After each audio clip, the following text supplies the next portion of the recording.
My neighbor, Mrs. Miller, lived alone for 10 years, or so she claimed. But every midnight, I'd hear the muffled crying of a newborn through the vents. When I finally asked her about it, she looked me dead in the eye and said, "There hasn't been a baby in this house since the accident." Curiosity turned into a nightmare. One night, the crying became a scream. I climbed the fence and looked through her basement window. Mrs. Miller was rocking an empty, rusted cradle, singing a nursery rhyme. But then she stopped. She slowly pointed at the window. At me. I sprinted home and called the police. When they arrived and broke down her door, the house was bone dry. No furniture, no cradle, just dust. The officer looked at me with pity and said, "Kid, Mrs. Miller died in a house fire 5 years ago.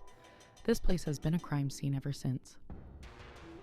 Terrified, I locked myself in my bedroom, shaking. That's when I heard it. A faint humming coming from under my own bed. I looked down.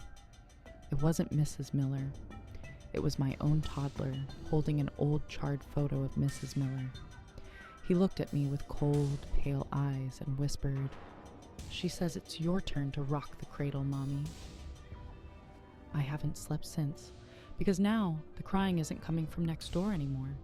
It's coming from inside my walls,